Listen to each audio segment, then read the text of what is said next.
Reason, I don't know what it is. You don't feel like ever taking love.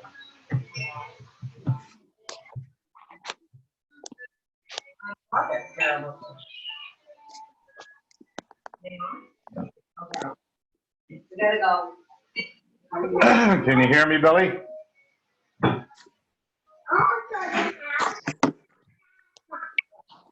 Yeah, I can. Okay, I'll carry it. It's recording now according to up in the upper left.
Me.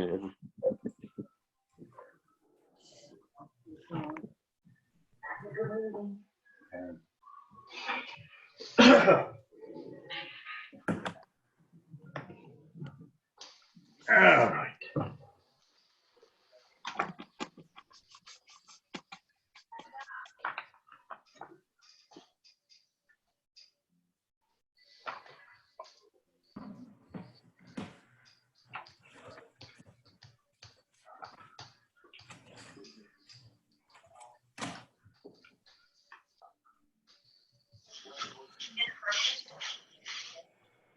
Hi, Martin.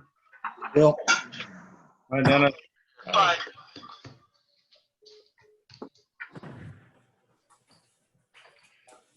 Joanne. Hi, Nancy.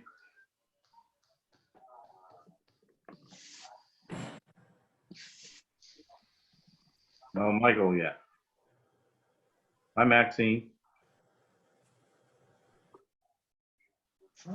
Hello.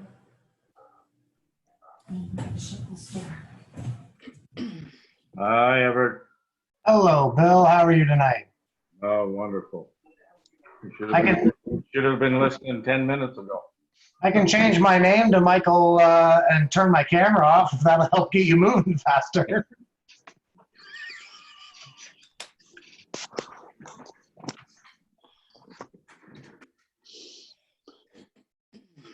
Oh boy.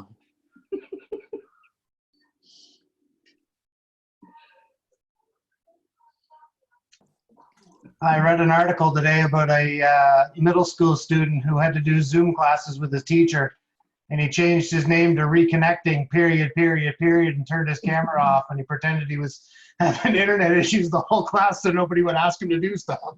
Don't get any ideas, Joanne. I love it when kids come up with great ideas like that.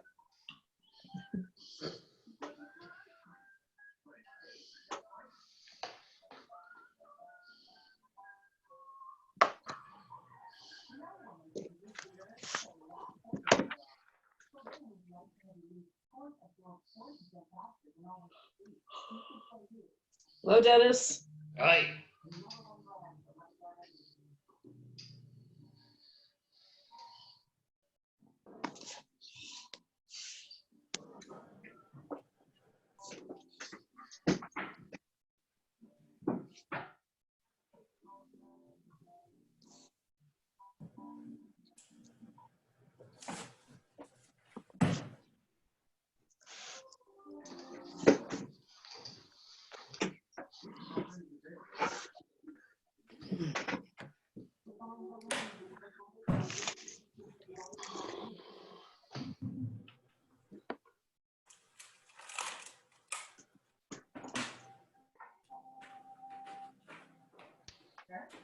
Well, everybody's here. We're just waiting for Michael. I don't know if Michael's coming. Anybody hear from him? Where is it? Where was that clink from? Michael, there you are.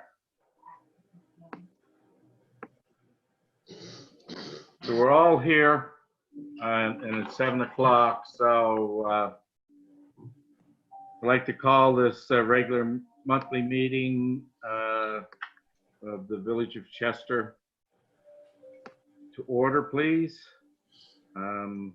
According to this, it's meeting ID 935-422-9176, password 301713. Okay, so called to order. Public, we got no public forum that I know of, nobody else on the screen. So we need approval of the agenda, but we need to know if anybody got changes. I just got a note from Nancy, i.e. Village Planning Advisory Committee. You're muted, Nancy. I heard your lips going, so you're muted. But Sorry about that. Yes, please. okay, got that under new and other business. Number D, number 8, that'd be 8D. Anybody else says anything? Yeah, I had sent an email yesterday about, pardon me, correspondence that had been received. Oh, yes, yeah. That's the one from the Legion. Yeah, Yeah, we gotta talk about that. yep. So we'll put that under E, 8E. Yes, please.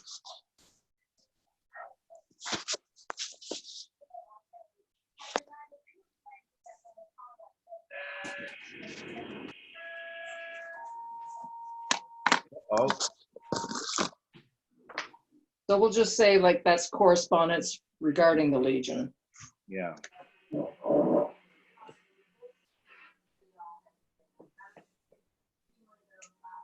So, is that a fire call I heard? Or just a check? Okay, the next one, Bill, to add is, I sent out the minutes, May 6th, under 4C. Mhm. What, you sent the minutes out? Yeah, the Cal meeting from the last Cal meeting. Okay, so, okay. Committee of the whole, Wednesday, April 22nd? May 6th, May 6th. So you need approval of that one. Yeah, Okay, so I'm gonna need a motion if I don't hear any, any more additions. I'm gonna go down through it. Need a motion to approve the agenda, tonight's agenda, with it adding in the Cal meeting minutes from May 6th. The Village Planning Advisory Committee via Nancy, and the letter that we received, i.e. the Legion, we gotta sort of clarify. I'll move the approval of the agenda as amended. Second that. All those in favor? Aye. Carried.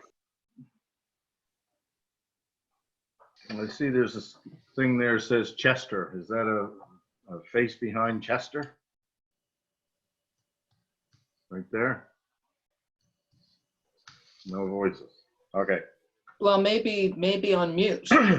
must be. So I did pass the login information along. Mhm. Okay, so we'll jump with the approval of the agenda. We'll go right to review and approve the minutes from April 15th. It's a Wednesday video conference meeting we had. Any errors or omissions, or anybody wanted to say anything about it?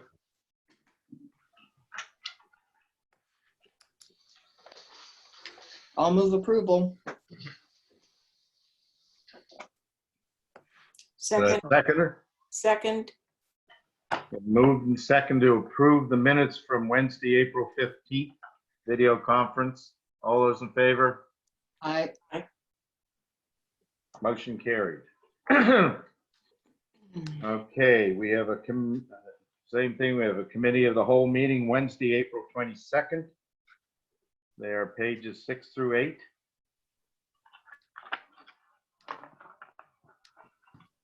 I'll move the approval of those minutes. We have a motion to approve the minutes. Need a seconder, please. Second that. Michael, second. Thank you. All those in favor? I, Motion carried.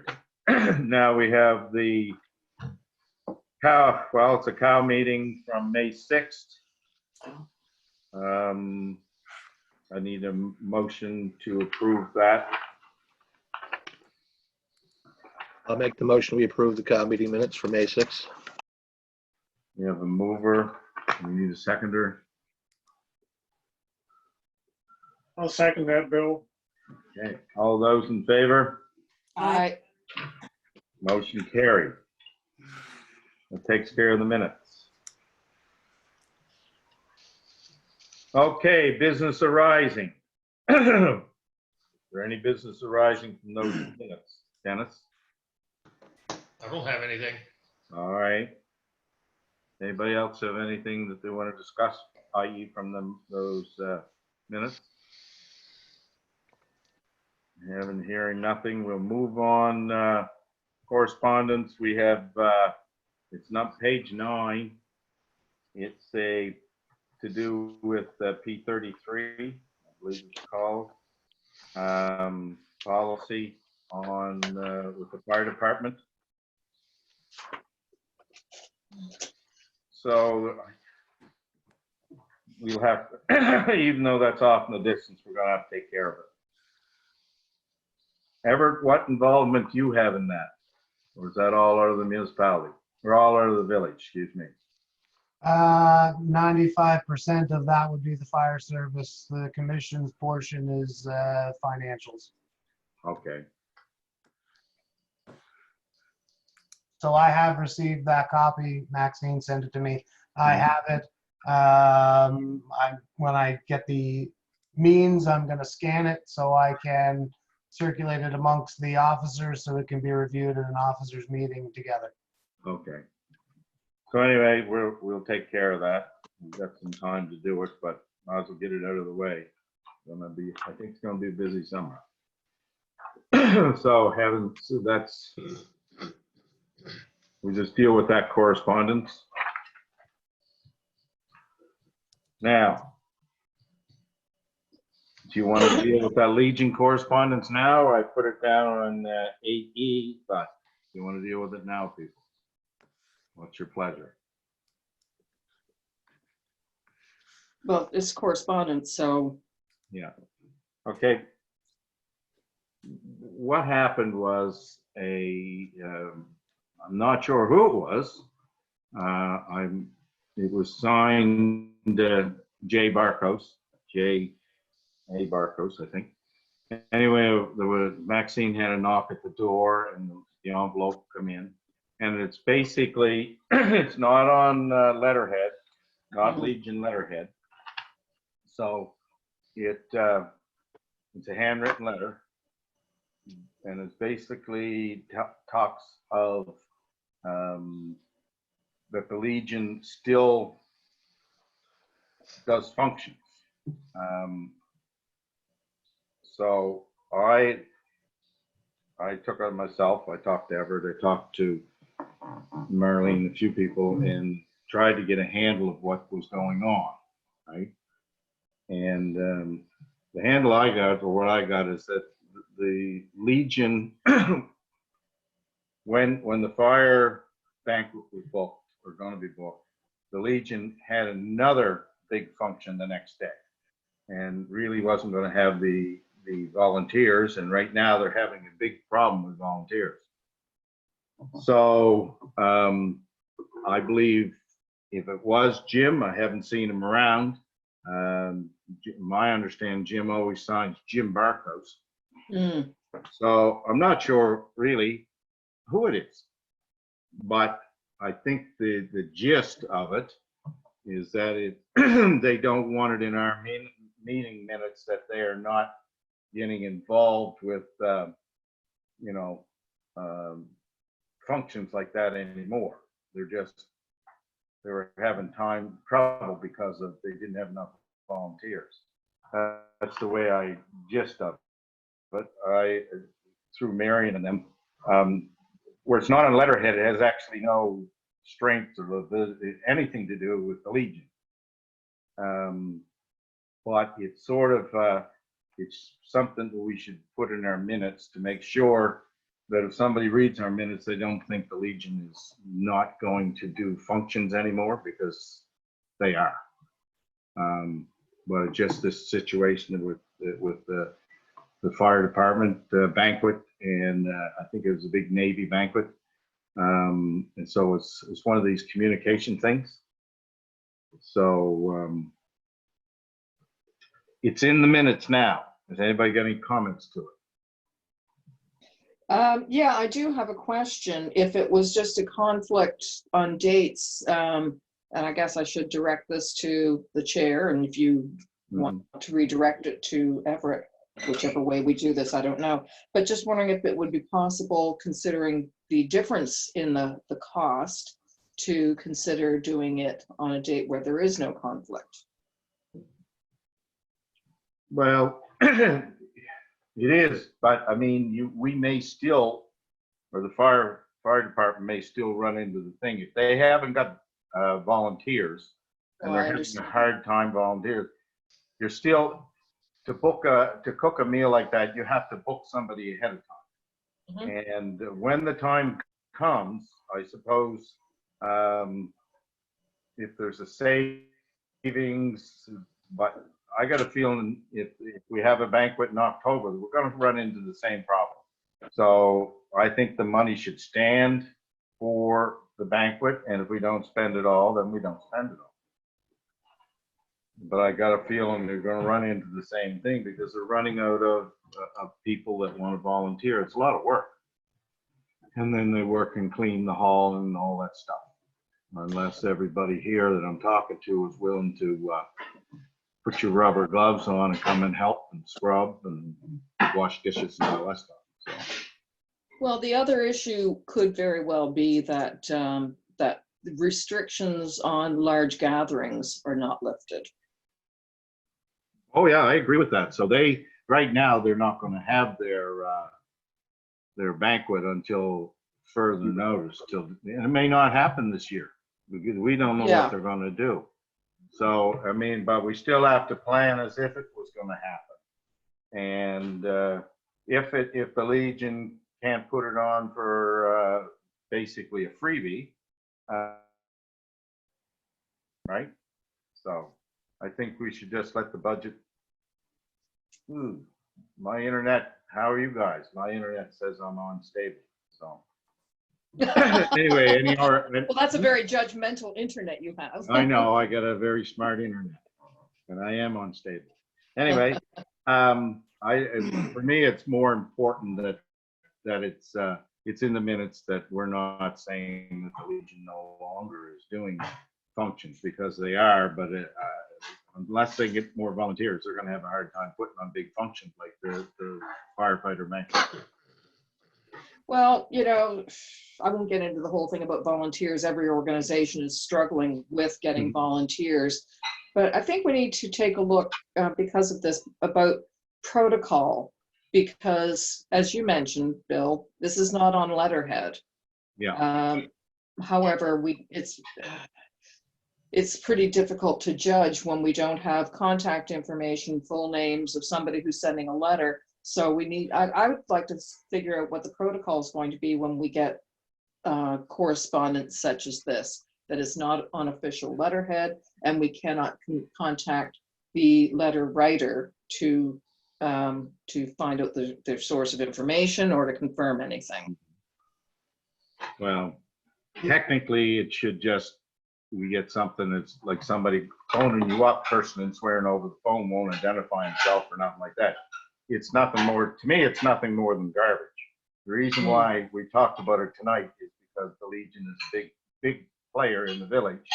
And the village doesn't need to be the one that sends the message that they're not going to do any type of work, like Right. banquets and stuff. So I Yeah, don't want no, to be involved in that one.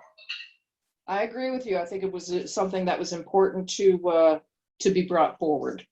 Yeah, it's in the minutes now, so. Yeah. You know.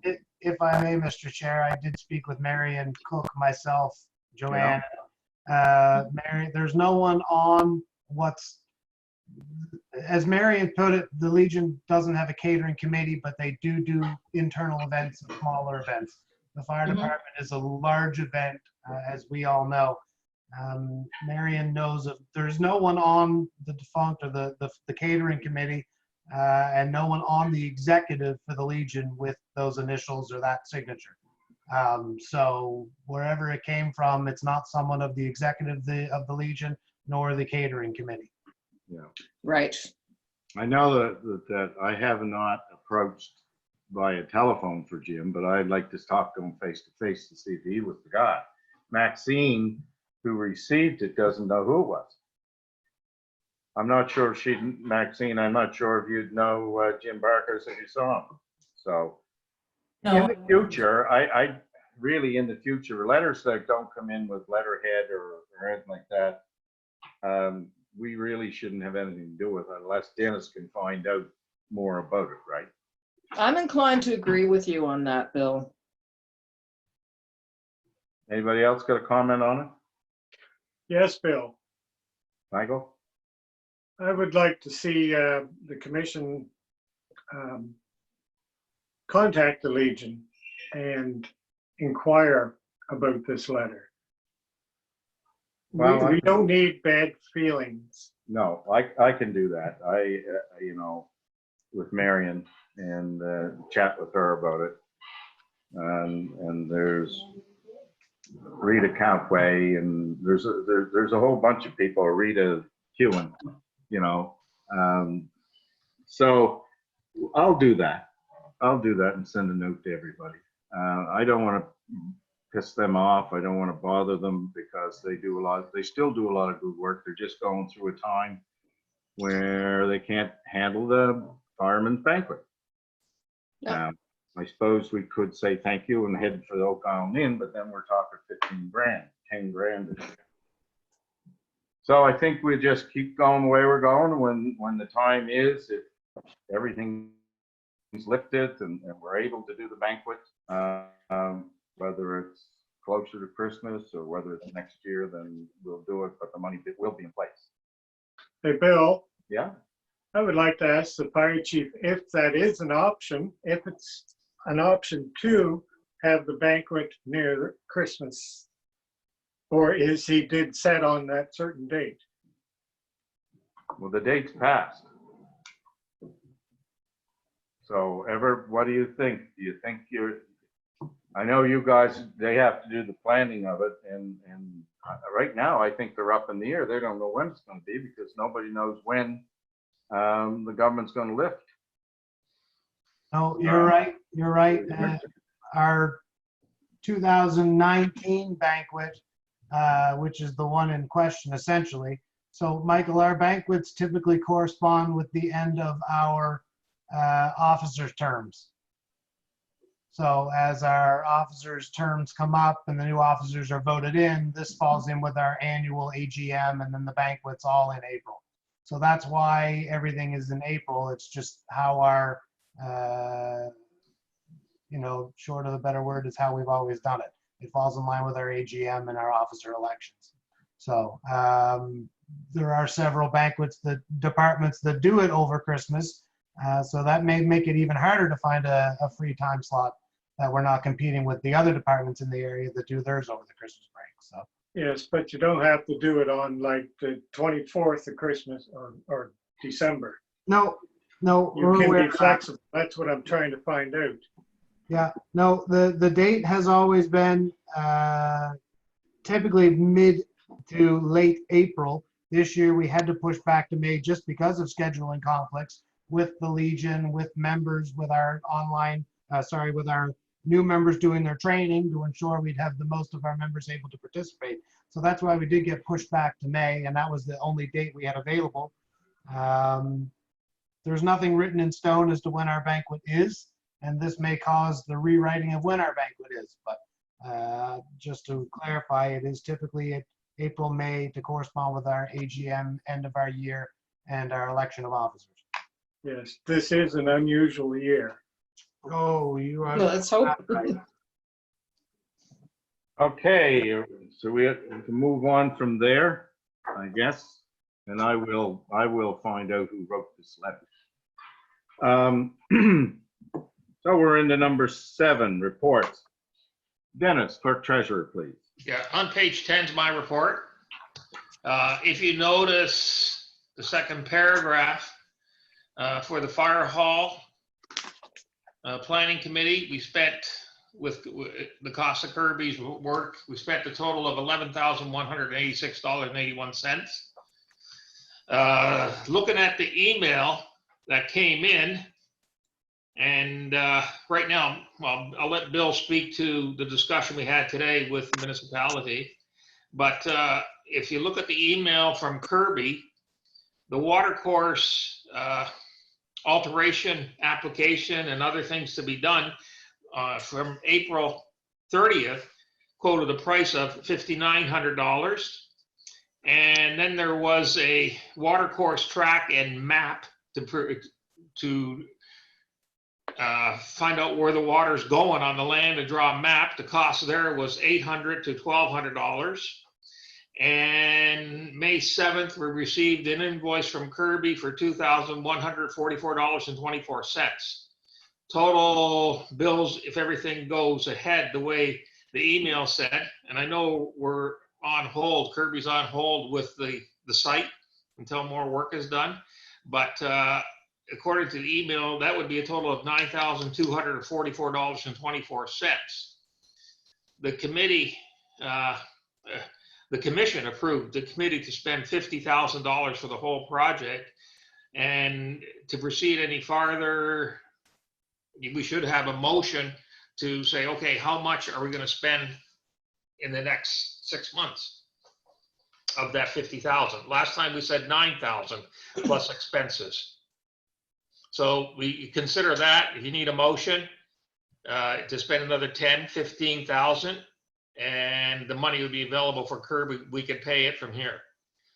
The other thing in my report, I have, I noted the reserves, and it's attached to the second page as of March 31st. And on the second page, you have maturity date for the reserves that we have there, like June 25th, July 16th, and other dates. And we did talk about a year ago when those investments mature, maybe we should move them to Municipal Finance Corp. Well, pay attention to the dates, or do we just renew it with Scotiabank? And the final thing I have in my report is the flower basket care contract. I was talking to Carrie, who's prepared to do it again for the same price of $13,740. So I'd like two motions, one on the flower baskets and the second one on whatever you want to set aside for the fire hall committee. Pardon me. Okay, question for you, Dennis, just so I'm clear about this. So the commission had approved a budget of $50,000. And we've spent 11,186 so far? Yes, yeah. Okay, so we still have, you know, roughly 38,000. So we have another study that is required, an environmental study. Yes. Okay, We Bill. need environmental stuff. Okay, do we have a proposed cost on that, or is that what's included in that 5,900 plus 800 to 1,200? 5,900. Oh yeah, 5,900 was for the water course alteration application and other work. Mm-hmm. Yeah. Oh, And And there was I- 800 to 1,200 for a water course, tracking the water course and developing a map. Okay, we also need to find out, Bill, you can straighten me out on this one if I don't have it correct, but we also need to look into what, if any, impact there could be on wells in the area. That would all, Kirby would handle that all through an environmental study. And the environmental study would be a document that we could approach the government with and ask for relief that we could build there. Or can we move water courses so they're out of the way? We have, because of, we're talking fire, and because we're beside the Shoreham Village and the clinic and building supplies and houses all around there, we're going to need a big pond, Right. lack of a better word. So we have to have permission to go in and move and do things on that land. And this environmental study is the first step. Okay, so does it look as though we want to maintain that pot of $50,000 and therefore throw in an extra 12,000 toward it or something? Or Well, the 50,000 sort of, that was like the cap that we thought we might need to get us to the point whether we're gonna be able to build somewhere. And we didn't know we had a number of properties. Now we have to sort of focus on this property until someone takes the feet out from underneath us. You know, or environment says that we can't build there or something of that nature. But you have to have the environmental before we can move to the next step. So, I mean, if you allow for 10,000 in a motion, if all of a sudden it's going to come in at 14 because we got legal with it, well, we just come back here. You know, we don't really want to go over the cap of the 50 unless we have to. Because we're just in the process of finding approval of the property. Okay, so are we looking at adding to that original pot of 50, or are we looking for a motion to pay out up to, say, 10,000? To pay out. Pay out up, Okay. pay up to 10,000. Okay, I'll make that motion. The motion for the $50,000 was to take the money out of reserves. Okay, Out of the reserve. And now, as we go along, you know, I'm coming back for another motion to say, go ahead and spend it. And I okay, gave you an idea what it's going to cost. Now, I would recommend, it wouldn't hurt right now to go 15 just in case. okay. I'll make that motion that we authorize up to $15,000 for the required studies on the proposed construction site for environmental, whatever. Environmental studies. And to pay Kirby anything else for his work, for his time and work. Yes. So we have it moved. Need a seconder. I'll second, Mr. Chair. Nancy second. All those in favor? Aye. Who's in favor? I, Aye. Motion carried. Now, I didn't want to get these into the minutes, but yes, we did have a discussion today with MODC. And the concern was that if we proceed, we didn't want to spend the money and proceed with finding out if we can build there or not. If all of a sudden somebody like MODC was going to put up a roadblock for some reason, like maybe they had another plan for it, planning, things like that.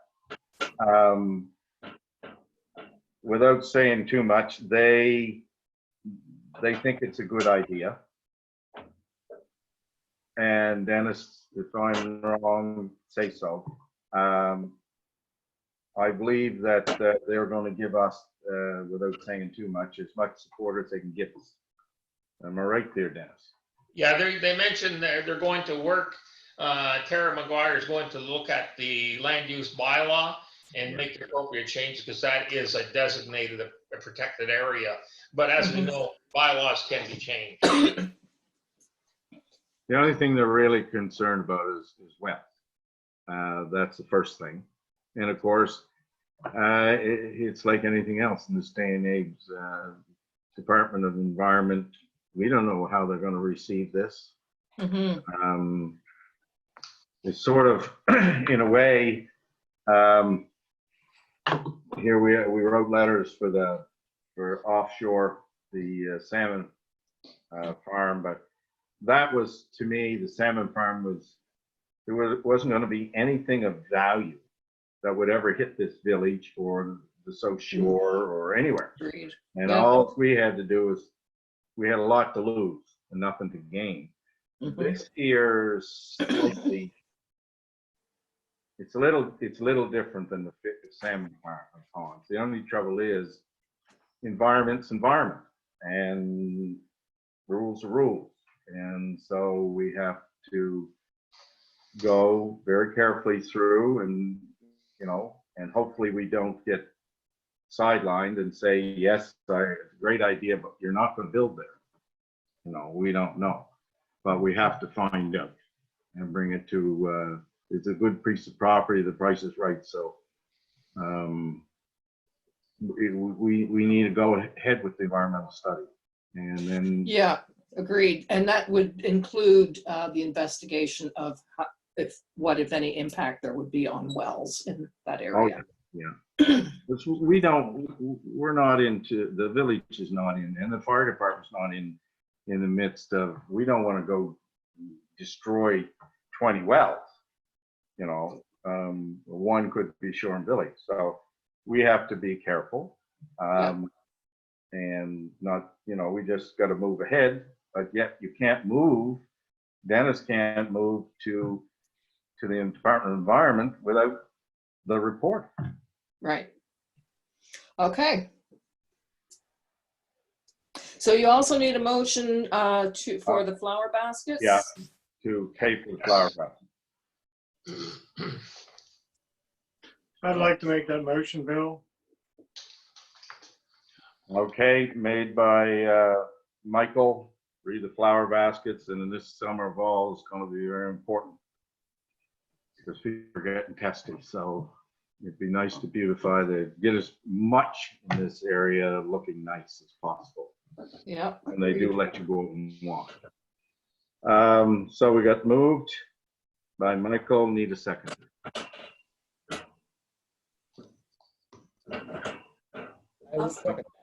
Martin second. So that's the amount for 13,740. All those in favor? Aye. Aye. Carried. Where's Monolith? Okay, any more on your clerk treasurer report, Dennis? No, I pointed everything out, I believe, Kirby reserves. Well, think about the reserves, what you want to do. Come June is just next month. May, June. Yeah. You have the numbers, so everybody sort of think about that. Bill, Yes, I have a question sure. for Dennis. 1, 2, 3, 4 of the reserves mature on July 16th. I think the second one at 134 is the Lido, and I think the fourth one at 36 is the Lido. Is there a reason why they are separated, or can they be combined into one under the Lido name? I think they can be combined. I'd have to check with the bank. The reason they were separated, they were put in at different times. Right. You know, banks. I'm not a banker. Yeah, okay. Yeah, we've had some good discussion about this, and I believe that we were looking at 2 options. I would support making the arrangements to transfer them to municipal finance. Oh, dear Joanne, that was the stance that I took at that time, and given the wonderful assistance that the manager of the Bank of Nova Scotia has given us over the years that we've been with him, I'm now changing my tune and recommending we stay local with John Campbell and the Bank of Nova Scotia.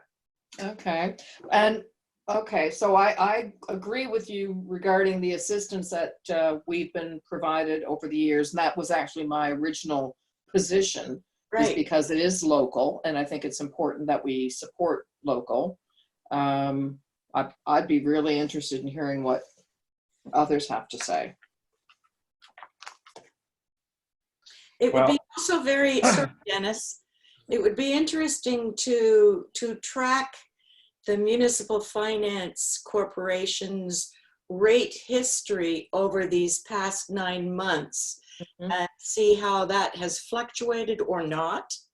And it would also be interesting to compare rates from MFC and Bank of Nova Scotia for discussion later. Well, okay.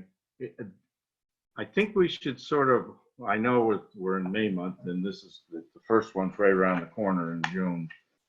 The end of June. But right now, the stock market in investments is up and down, hit and miss. I Hmm. mean, we could if mess around too much, we could lose a bunch of this money because of, Interest rates are one way, and that's down. So, yeah, maybe Dennis should find out what the best we're gonna do for that June 25th one for our next cow meeting.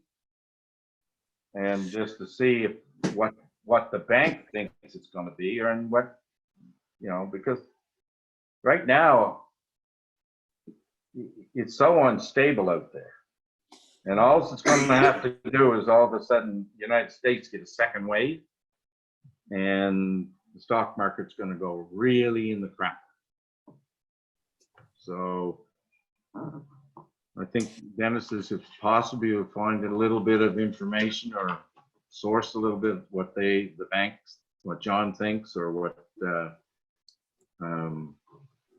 municipal finance thinks for our next cow meeting. Well, you know what they already said. Municipal Finance Corp pays the better rate all the time. Yeah, but we're in COVID. We're in a COVID situation, and I was talking to one guy that is in this type of stuff, and one of his clients overnight lost $5 million.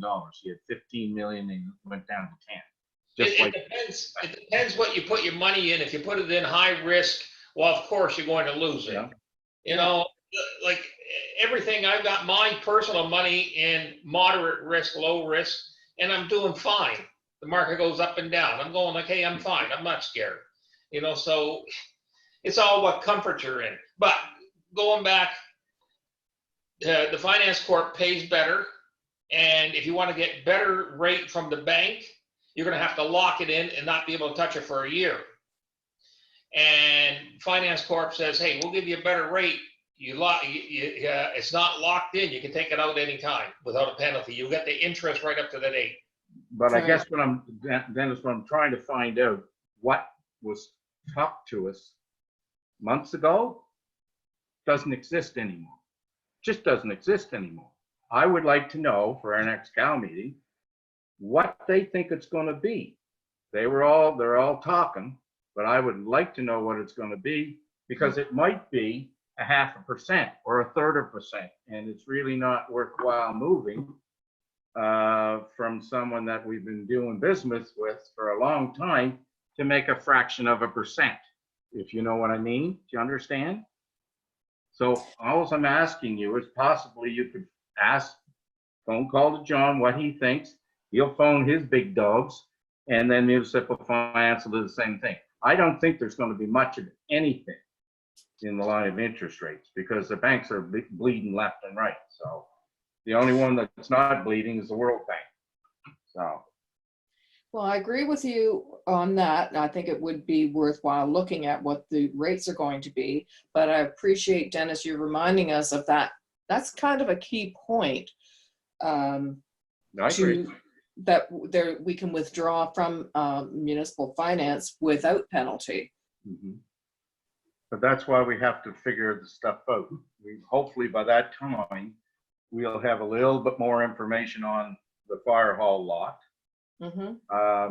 All this stuff, everything we're going to do now is connected, right? So we also have the possibility of transferring the that one from June 25th. I believe that's the building reserve. That's the apparatus reserve. Oh, right. Which one's the building reserve? 371? The third one. I mean, that's a possibility of just, leaving the other 4 and having the building reserve accessible without penalty.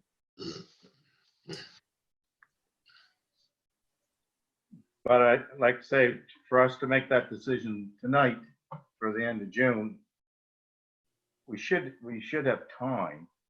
We can do a special meeting. We had to. Yep. I mean, I really don't want to make that decision tonight, because I don't have enough information right now, because the world has changed because of COVID.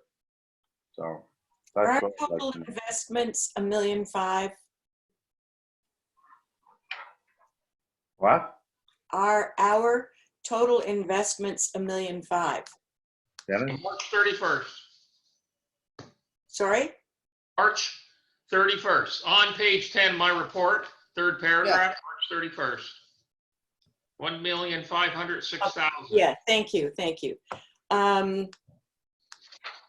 think it's not a whole lot of money in the scheme of things compared to other things, but I think it might be worthwhile for Bank of Nova Scotia to negotiate a bit. But you're right, Bill. We're not making a decision tonight. Let's just get some information. Okay.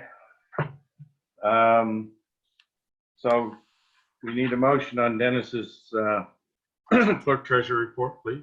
So move the approval. Sec- Moved by Nancy. Need a seconder, please. Second, Michael, second. All those in favor? Aye. Motion carried.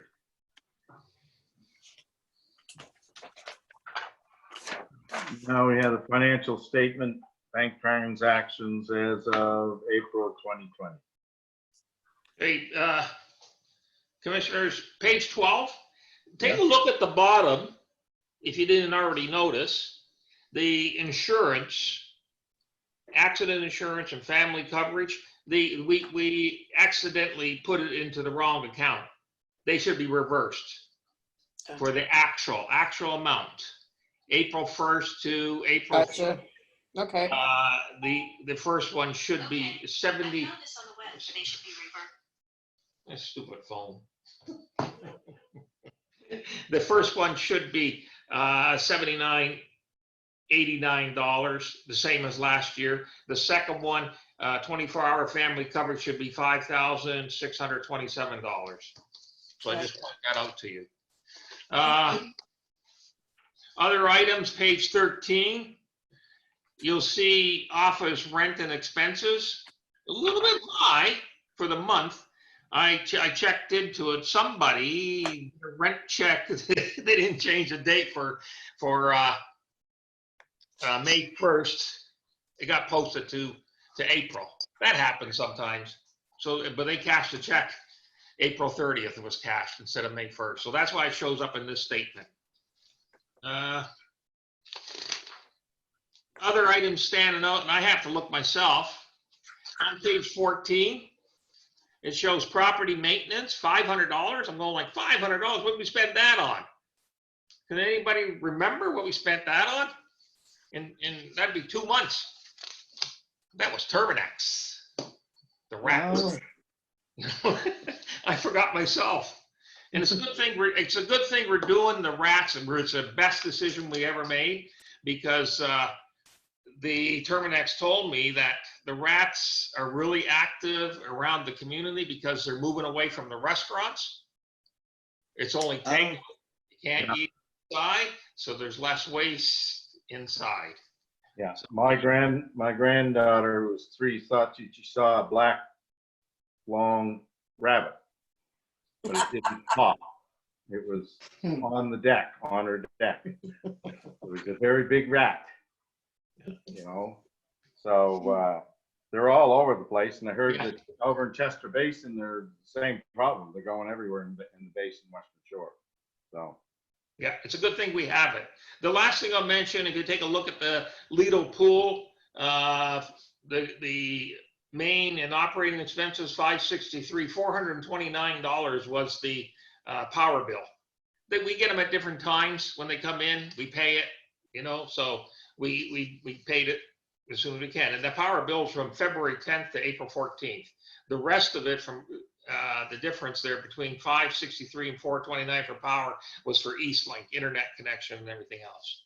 Overall, during the month of April, our expenses were down. If you look at the bottom, $16,582 it was down. Any questions on that?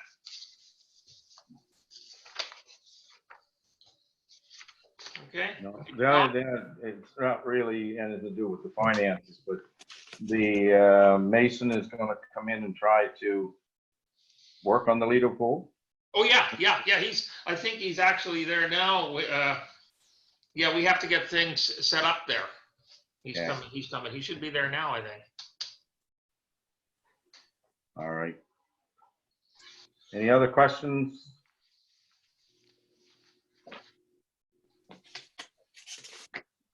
Okay, anything else on the financial? No, If All not, good. I'd like to have a motion. Did you have a question? Sorry, Dennis. At the top of the page, your column headings, under budget,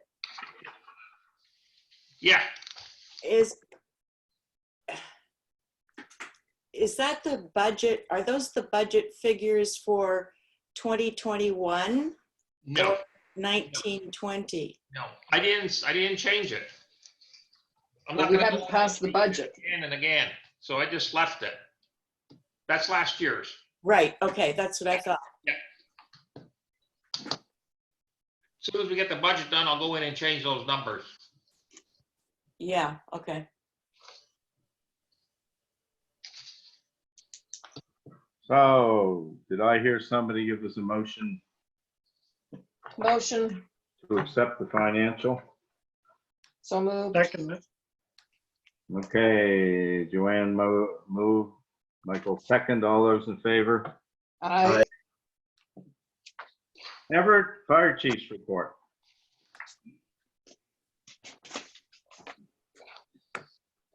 Good evening, Commissioners.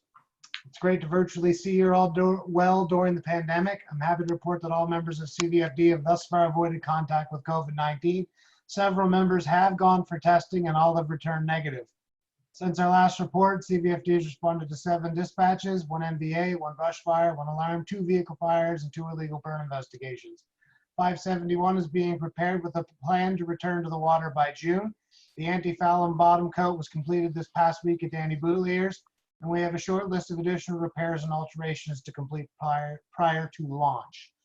Practices and training, although our typical Monday evening practical training sessions had to be suspended due to the coronavirus pandemic, many of our members have taken advantage of the free online courses offered by the Nova Scotia Firefighter School as part of the Fire Service Association of Nova Scotia's Insurance Levy Program.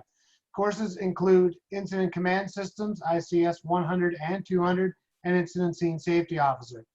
The Vital Oxide disinfectant solution has arrived and is being utilized by all members to ensure the station, apparatus, and equipment are cleaned and left in a ready-to-respond state after every emergency. As far as the members are concerned, it has been a very worthwhile purchase. Respectfully, Everett Hills Fire Chief. Anybody got a question for Everett?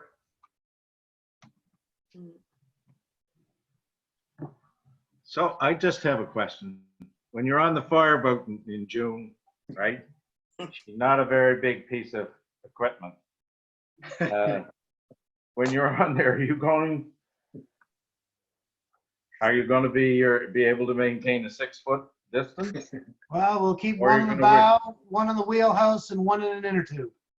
Okay. All right, I just had to ask that. Sounds stupid, but I had to ask it. There's plenty of space in the large boat. We typically operate with a 2-person crew, 2 to 3 person, depending on what we're going to deal with. Okay. Need a motion on Everett's report, please. So moved to accept the chief's report. I can second that. Michael, moved and second. All those in favor? Aye. All right. Aye. Thank you, Everett. Okay, now, the fire chief's out of the way. Now we got some newer other business. A, request for a decision on the budget. Now, there's been some chit-chatting on the budget. Mr. Lake was down and did his a review of the books. You haven't got anything back from him yet, eh, Dennis? On the audit, Yeah, well, that'll be a while. okay.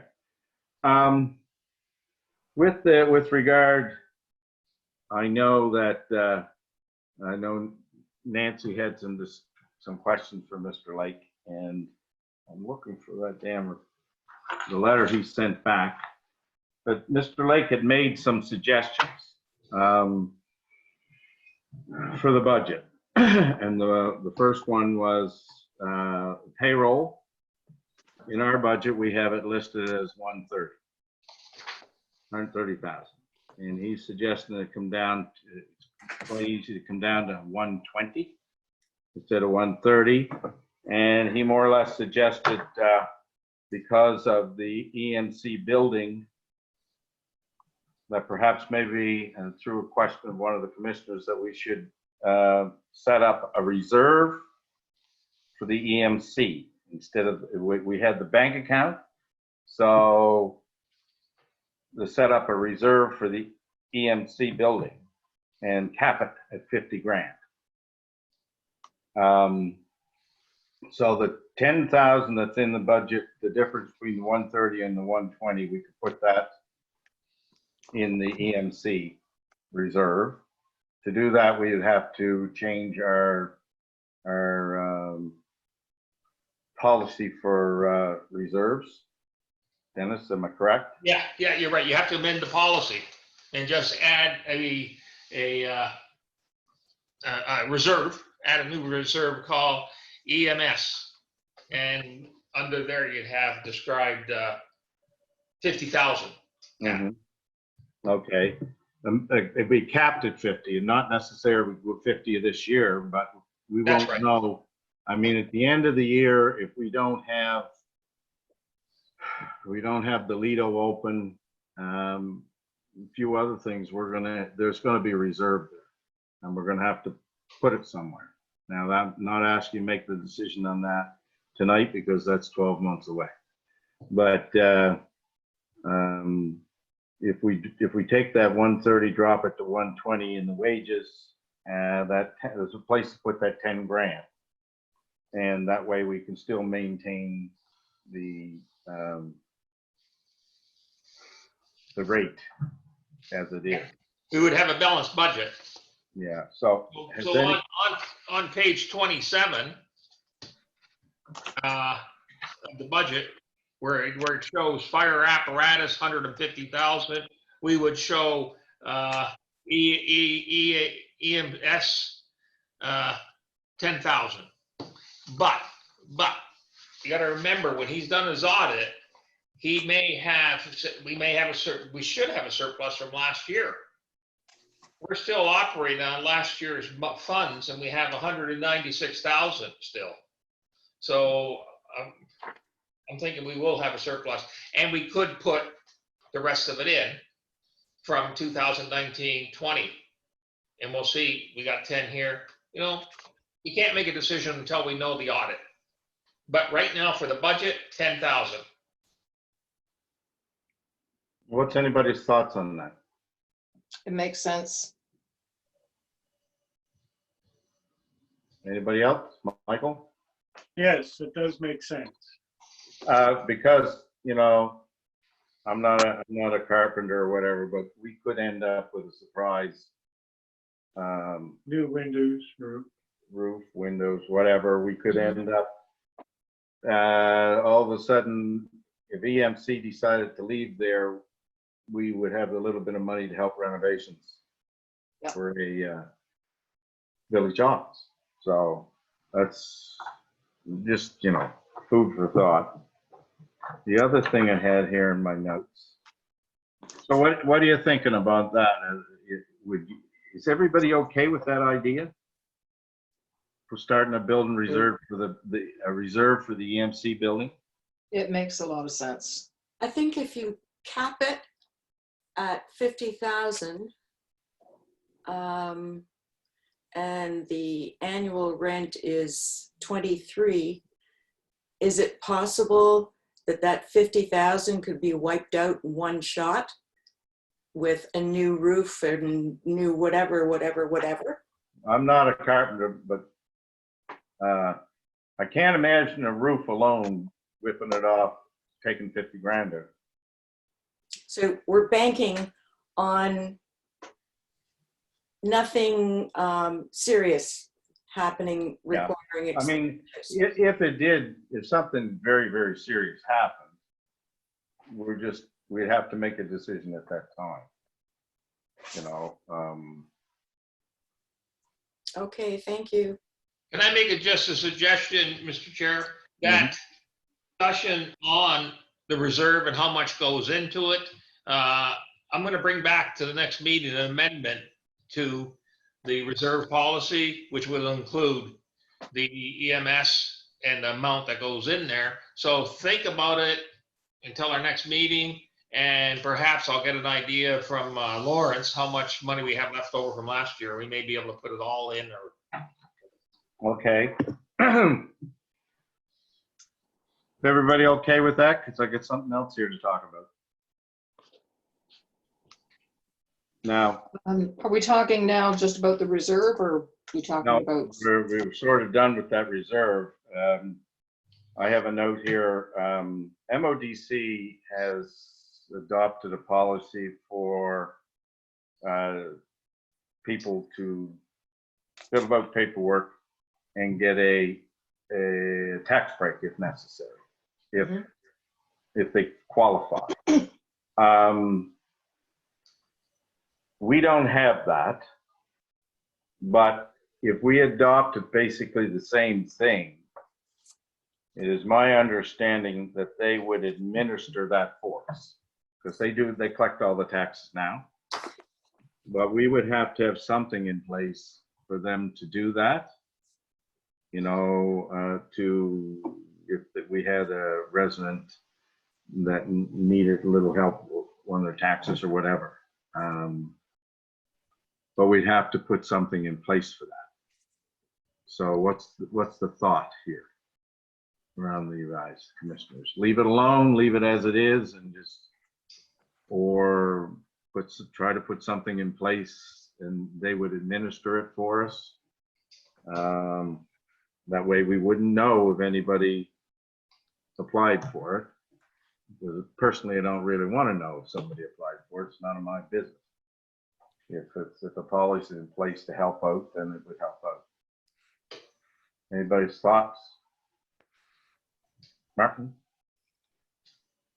I think with wave one that we're into now, we're presently on track with what we want to do for replacement of our fire apparatus and with the new hall.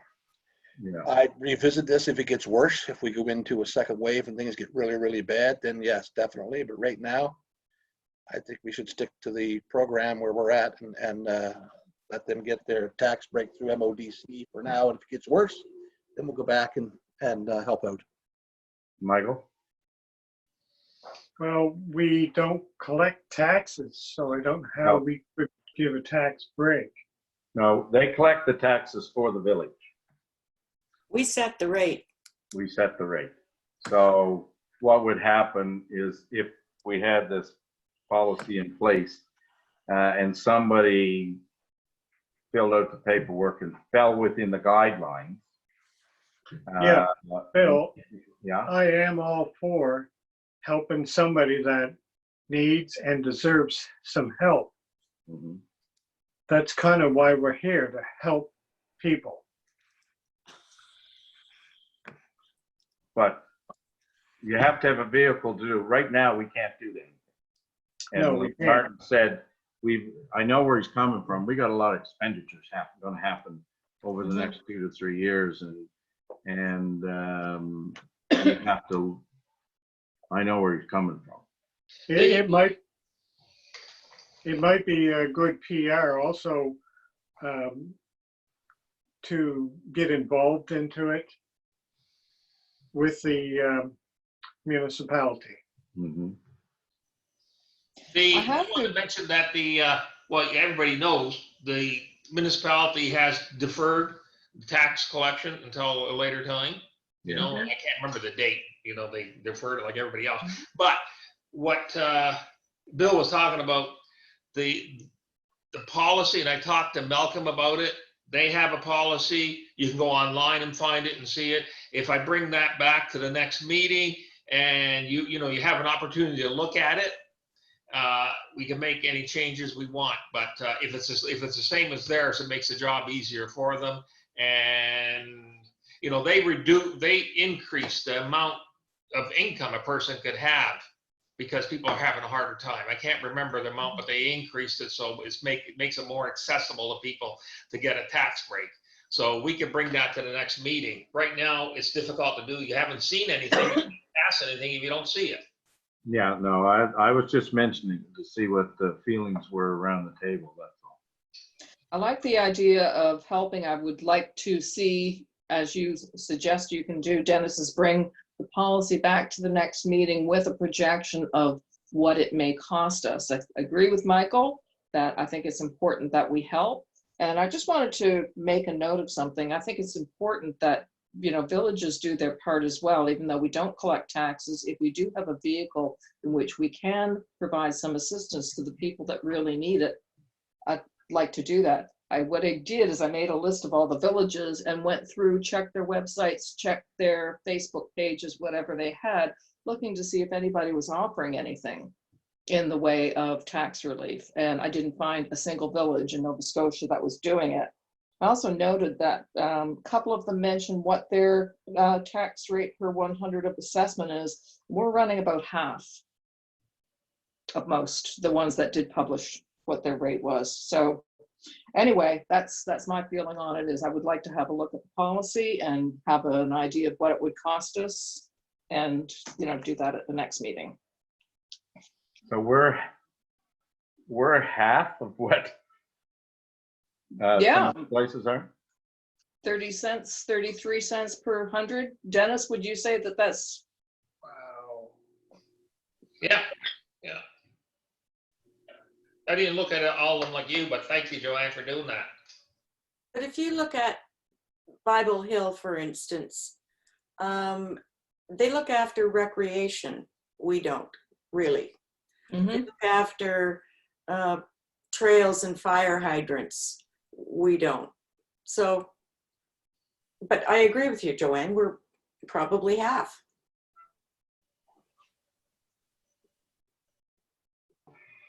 Okay, that's an eye opener for me. So I had, those are just two things they're really part of the budget, so we gotta go down through. Is there anybody else got something that we want to talk about on the budget? My thought is that we've already, do we really need to go through everything? Because we have already done that. I just wondered if somebody got a bullet point right now. The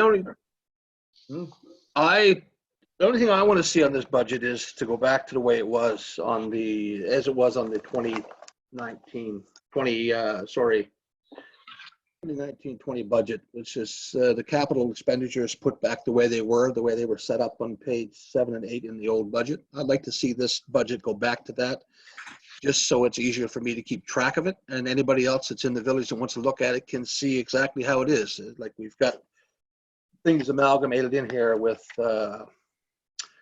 on tools. Where did I find that page on to it? You know, where you've got some things added together.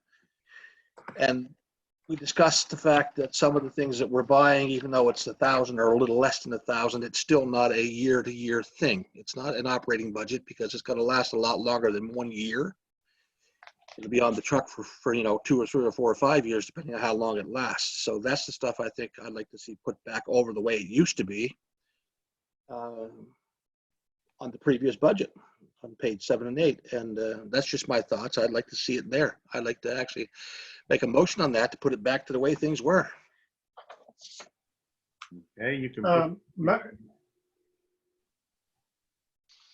Go ahead. Martin, I'm not sure, but things were done for a certain reason, and I'm kind of thinking it might have been the auditor's suggestion. I'm not sure. No, Daryl shifted it to the way he did it, I guess last year. And he said that, he told me at the time, Dennis wasn't hired, but he told me at the time, that was to bring it in line for what municipal affairs wanted. That's my understanding of when he shifted. So, but if Martin wants to make a motion on that, then we can discuss it. Dennis, how hard would it be to just gently change the format a little bit? I don't think it's a big change. Oh, well, what happened last year, if you look on page 27, well, throughout the whole budget, I just copied what they happened last year, and the capital was listed there on page 27. And if you want to take more things out of operating that weren't there last year, well, it's fine and dandy with me. You know, it doesn't make much difference. You're paying for the things, you know, and a lot of times the auditor makes the final decision. He'll decide where it goes in the audit. And, okay, so I don't really think we should make any changes unless we have proven reason to do so. If you are required to make a change like this, so you can't do a direct comparison year over year, there is going to be 1 year where you're not going to be able to do that direct comparison, not within the budget. You could do it on a separate piece of paper, but you know, if this is the correct way to do it, then I say we stick with it. But Such is a more correct way? I did ask the auditor when he was here, and I asked him to look at the budget. He says he doesn't look at budgets because that's not his job. He doesn't get paid for it. He'll have to charge more, but he did it as a favor. And, you know, he looked at the budget on the personal protective equipment, while helmets, bunker gear, wild pack, that's all capital. That's all capital because it lasts more than 1 year, it lasts 5 years, you know? So do we start taking everything out of operating and put in the capital? No, and I recall being, The budget is to have a balanced budget to approve it. It's a balanced budget, you know, and you can move things around how you want.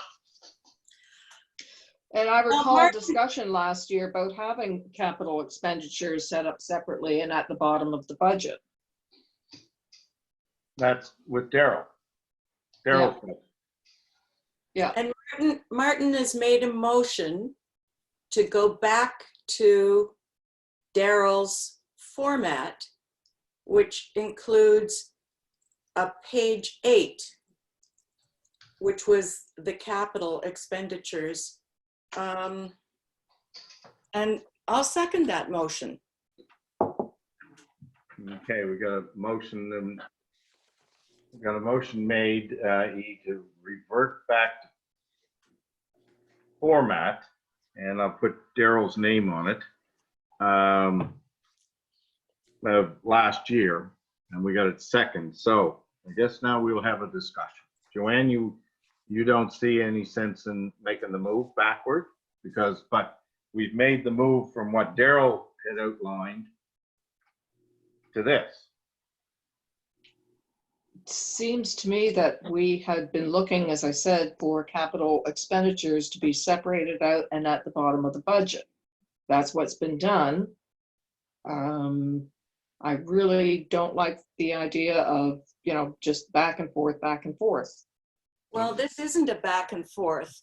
The budget, as it's presented this year, is a fourth. Martin is suggesting that we keep it as it was, which was a back. And that was the first change in the format of the budget in 20 years. And it makes sense. It's clear. It's obvious. You can follow it. I like it. Michael, Well, Bill, comments? yes, I have this 19-cent pin. It's going to last me 3 years. Is that a capital expense? Maybe we should put a That's limit. not what we're talking about. Yes, it is. Maybe we should put a limit on to things like What that. we're talking is the format of the budget, how it's laid out. We're not talking It how comes it's laid down to out. that. in order. that's what we're talking about. I understand what you're saying because I don't try to figure accountants because, you know, they're different. But yes, I have a pen here that we've probably lost years. Did it Yes, it's a capital expense then. No, but it's not. It's within operations. So, No, that's but that's not capital. what we're talking about. We're talking about a format of putting the numbers in on a budget. Paper, putting stuff on. I'd say leave it alone. It was changed for a reason. I No. agree. No, wait a minute, Michael. It was changed last year for a reason. Now we're changing it different for this year. Why? If I can just ask, Yeah, go ahead. I didn't do anything different. If you look at the page 27, capital expenditures, I listed them there, including the new ones this year. So there's nothing different. If you look at last year, it's the same. I'm confused. Oh, so, The same. You know, you got the same headings, you got the same numbers, you got the amounts. All I did is just I changed the budget year and I put new numbers in. Like, you people got me lost. I'm amazed. well, here's the other thing. Mr. Chair, am I muted? No, I can hear Why you. don't the commissioners dig out their 1920 budget in the lovely blue folder that Dennis gave us all and compare it? Just compare page 7 and page 8. Everything else in this budget is the same as Daryl's, except for page 7 and page 8. Okay. And then, I can't do that right tonight. no, No. discuss it at a special meeting or whenever. I don't have a page 8. Page 27 is page 7. I Page- know, Dennis, but last year's budget has a page 8. You know, we spend way too much time talking about the format and things that should be left up to the accountants. I have sat in on many budget meetings. I've sat in on ones for municipalities and towns, and I have never heard the amount of questioning on format, ever. We had a good format. Why put it in the garbage? Hey, It is the same format. all right, I can't see it. But, okay. okay, Is there anything else within the budget numbers themselves that people have a problem with? Speaking of capital, the rotary saw isn't in it.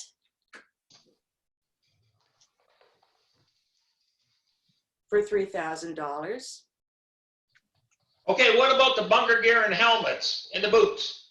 The auditor said that's one of it. That's other items.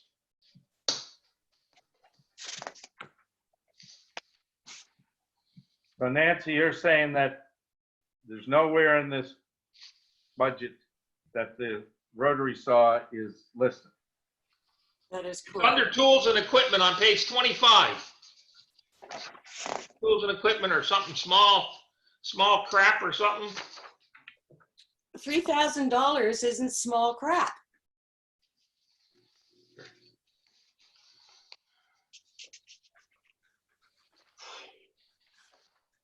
The bunker gear is 20,000.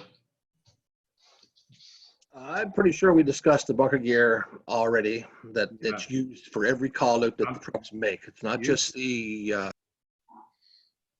Well, the auditor said that bunker gear and helmets is capital. He would adjust it at year end to capital. But it's not my budget. What do you want? Okay, Dennis, you're telling me that this rotary saw is within 5075 tools and equipment. Yeah, One of the problems, I think, you got the footnotes, we don't. I got no footnote. I'm looking at the same thing. Yeah, but well, on page 25, Dennis, Yes. not being argumentative, I'm just telling you on page 25, this piece of paper I have here. I don't see a rotary saw for $3,000, but I do see tools and equipment for 7,600. So my question is to you, that rotary saw is within the tools and equipment, it's within the 7,600?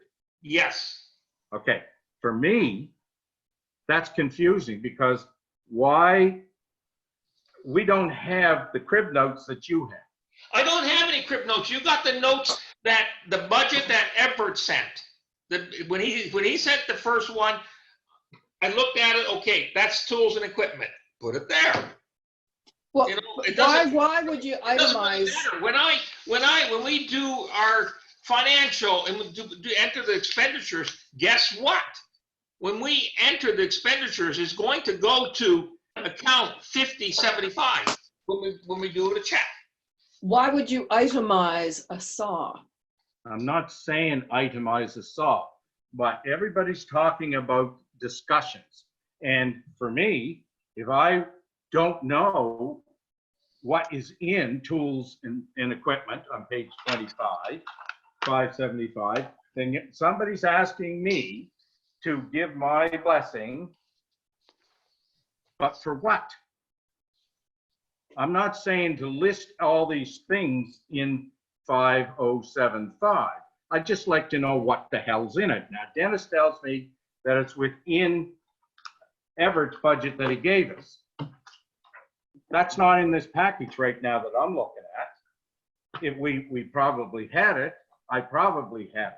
But we're discussing something, so somebody says there's a saw for $3,000. And then I go and I was told to get some tools and equipment. That's why we have discussions. That's why we're having discussions, because if we went through them at a while back, now because of this year, we can't do that. But in the past, with this budget stuff here at the commission, we knew what was within tools and equipment when we went over it. That's all I'm trying to say. I mean, Dennis worked hard on this budget. Everybody's worked hard and beaten their head against the wall.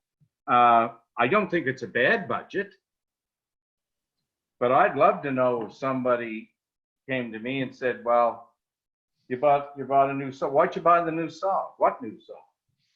Right? I didn't. Do you understand what I'm trying to say? Somebody's opened their mouth here. When we sat down and discussed the budget, we looked at last year's at $2,000 and this year's at 7,600 and said, holy mackerel, that went up. Why did that go up? Well, it went up because there was a saw added to it. If the saw would have been down in the capital expenditures where it would have been previously for $3,000, you wouldn't have had a discussion on why it went from $2,000 to $7,600. You'd have been roughly still around your $2,000 or a little bit more, and we wouldn't be going through all the explanations as to That's my point. why it's that high. I'm not saying itemize everything, but also I'm saying, Correction, just a correction. Last year, there was no saws in there. Martin said there was a saw. I'm looking at last year, there's no saw. Last year was hydraulic ram, high pressure airbag, positive fan, and some cylinders. Going like, I didn't need a saw last year. all in there. You want to put the saw in? I can add it in. How much is the saw? $3,000. $3,000. How much? $3,000. Okay, we'll take 3,000 there and I'll put a nice little saw in here. What's it called? A table saw? Or a seesaw? And take 3,000 off the other one. Everett, Yes, ma'am. Everett, would you mind maybe reviewing the capital budget and the operating budget with the clerk? I have reviewed, and I see the modifications to the submitted budget that Dennis has provided to the commission. I understand through conversation that under 5075, which was 7,600 for the budget he provided, that included our annual operating amount that we intended to purchase 2 small handheld thermal imaging cameras out of. And it also included 3 items that we had provided in our budget proposal that were from what we had identified as operational. It was the circular saw at $3,000, a replacement chainsaw, and a electric submersible pump. So all 3 of those items to which we had identified as capital were combined with the operation to create the 7,600. That was likewise with the fall arrest. He added an item we had identified as capital, which was the stabilization equipment for motor vehicle accidents. And he moved that into the fall arrest, taking it from 2,000, which was our request, down from last year. And that had a new total of 8,500, as well as the medical bag at $275. He added the $2,500 request out of capital, what we had identified as capital, to that med bag to create that at $2,750. So all of the items to which we had identified in our proposed budget as potential capital have been captured and are included in what Dennis has provided as his budget. Brett? Do we have a threshold for, as the, Capital? as what should be a capital and what's operating? Because when I see a word, do we? $1,000. And lasts for more than a year. That's from the audit committee meeting in January. Right. The I do have a question about that the when you committee looked at, could determine the price threshold. There was a caveat on Usually amount of use. $1,000. There was a caveat on amount of use part of that as well. Sorry? There was a caveat on usage as well. Right. More than yeah, okay. So everything that we had identified as potential capital items on the budget have been captured and have been included in the budget provided by Daryl.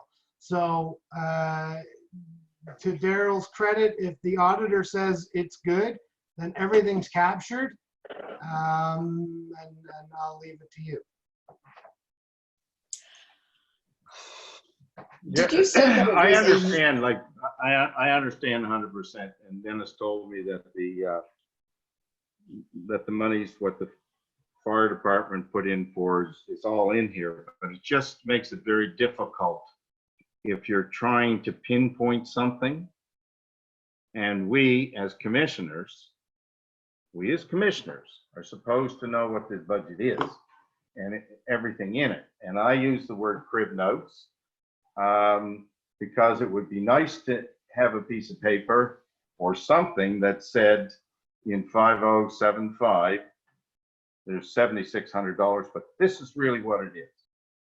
I understand why Dennis wants to capture things under one total, because really it makes sense. But it'd be nice to know for commissioners to be able to see it, because what's in some of these, to make $7,600, what's all in it? In case we get asked, and at the meeting, the AGM, if we have one, we might get asked. That's why. And we don't have crib notes, you don't have footnotes, you don't have anything. But I'll be very honest with you, I've been involved in budgets before. And in an item such as $7,600, you had, the person had a piece of paper which said, that's what's in it. Now, Everett explained it very well.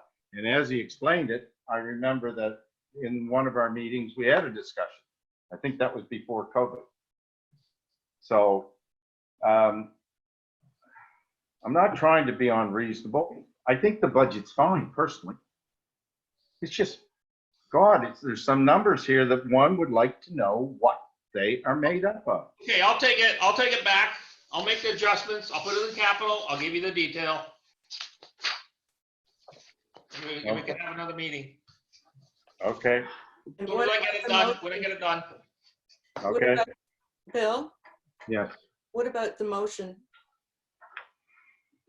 Okay, we have Martin made a motion. We sort of got lost track in the discussion. It was just,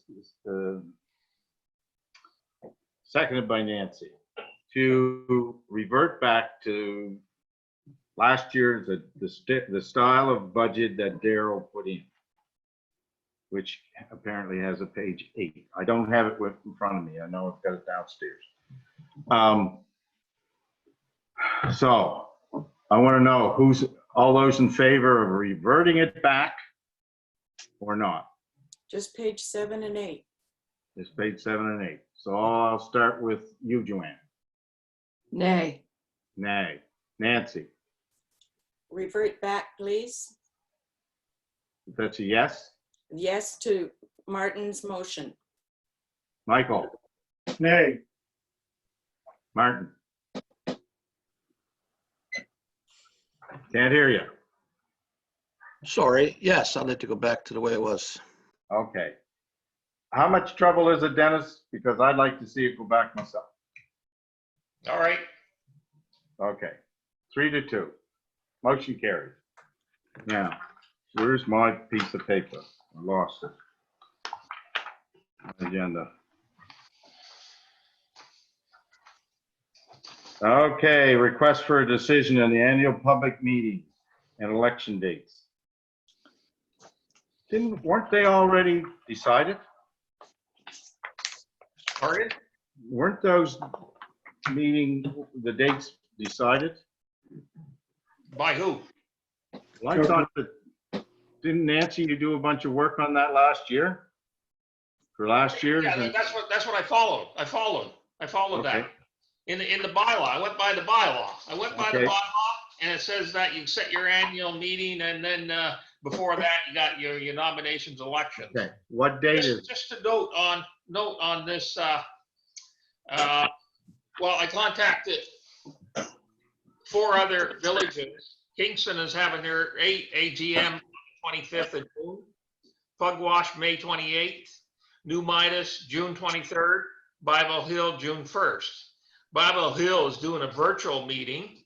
The other ones, I don't know yet, but in this here request for a decision, we have to add in, and in particular in our budget, we're gonna have at an AGM, or in particular, at an election, we'll have to hire security to make sure security or directors, whatever, to direct people one at a time, 6 feet apart, hands behind your back, and we have to have some plexiglass installed at the table where we take the ballots to ensure that the people can't sneeze on the people doing the ballot, taking the ballots or giving out the ballots.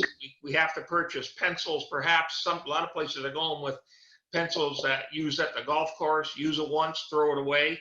Sanitizer stuff to be ready, gloves for people working the elections to make sure, there's no contamination, and masks. So that's all included. Well, that's expensive, but what dates we got here? Let me look. Nomination is by June 10th? Yeah, that's when it starts. People can, that's the nomination day. Yeah. But we advertise 2 weeks ahead of time. Okay, Newspaper advertising May 25th. So we start Okay. telling people, hey, if you're interested, June 10th, that's the time you got to get the nomination. okay. If I'm reading this right, Dennis is looking for a motion to approve his summary here. But you're gonna have a hell of a hard job. You're gonna have to hire a lot of this stuff and do these things. But it has to happen. You have to hire people. Yep. I don't know if nobody does anything free anymore. Last year, I got my wife to work, and I got the other guy that used to be a commissioner, Ray Cambria. Yeah. He was, those were the only 2 that would give us a relief. But this year, we need people to perhaps, maybe, might have to rent the hall so that there's space between people. Can't do it in the office here.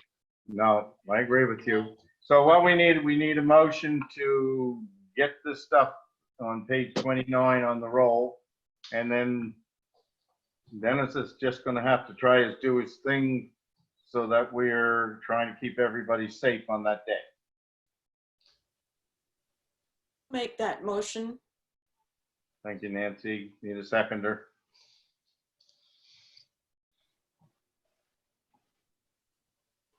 Can't hear you, Martin. We see him. I see ya. We need you to talk. All right, I'll second it. Okay, Martin seconded. All those in favor? Aye. You got a tall job ahead of you, Dennis. That's a piece of cake. The big job is the budget. Oh, well, we're just about done. That won't keep me up.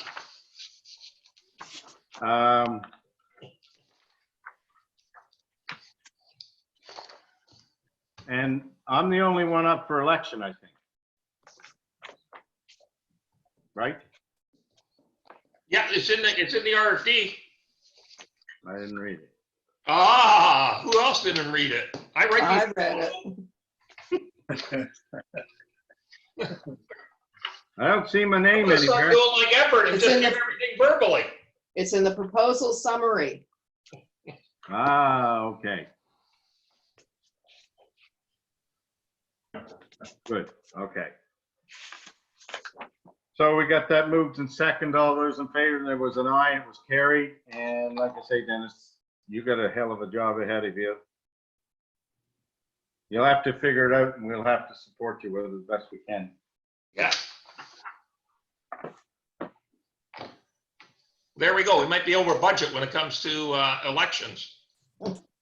Well, if you're concerned about having to have plexiglass shields made, you could buy some 6 mil plastic, clear plastic at the hardware store, or clear plastic shower curtains and hang them from the ceiling. Well, don't put these in the minutes, but they were talking about on the van. And that's what I said.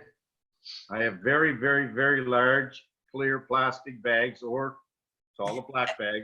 I said, we'll pop 2 holes in, pull it down over them like a condom, and off we go. Yeah. So I'll be safe. Anyway, don't print that. It's recorded. Covert Property Tax Financing Program. Is this what we were talking about earlier, Dennis? Yeah, that's the one that came in, I think Monday I got it from the province, and the lawyers looked at it, and as you can see, the authority under section 3, it conforms with the policy with the MGA, and they're saying, yeah, this one will work. Did everybody read it? Went I'm not- through it, but didn't read it word for word. Should I give you the highlights? Yes. Give you the But short. aren't we going to look at this at the next meeting and work with the municipality? I'm going to, at the next meeting, I'll have together I'll have a copy of their tax relief policy. Okay, I think that that's good enough if that's what we're planning on Look at. going Well, with. this here one I want to mention, it's an option. And a lot of places are doing it. This one is based on an installment program, as you see the objective under the objective. And it's for residential owners of property only. And it runs from April 1st to September 30th. The policy gives a resident or a business owner, and there's condition under the business owners, 6 months tax break. You don't have to pay your taxes for 6 months. You only got to pay $25 as a resident. That's not a bad deal. However, No, it's, yeah, but there However- is interest rates on it, and you do have to take and pay 1/24 of the Yes. tax bill every Yes. month after that. yes, at 1.35% interest. So it gives Yeah. people a break. You got to you can pay your taxes in the next 24 months after October 1st. So it was an option. I presented it in the package.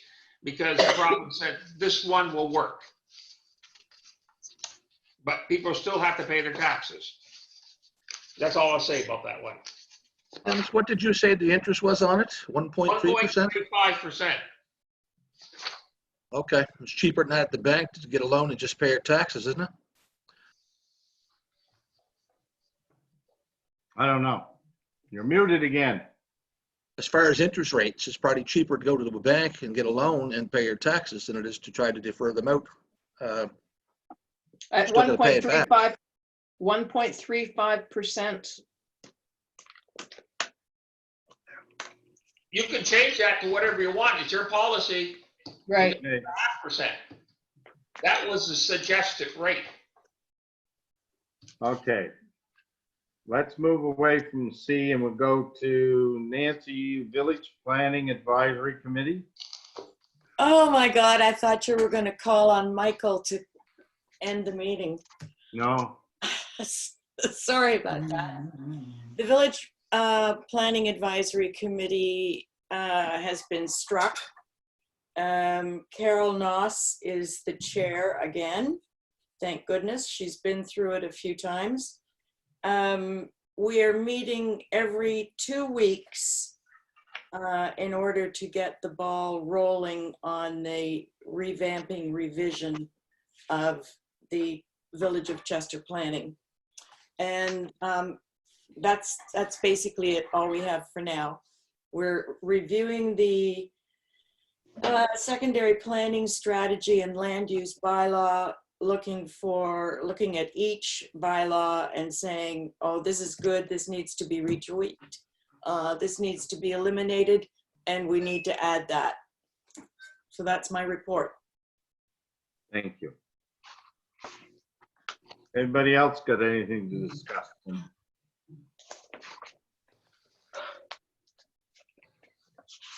Michael? Well, Bill, if there's no further business, I call this May 13th meeting adjourned. Thank you, Michael. Thank you for everybody. Thank you. Goodbye.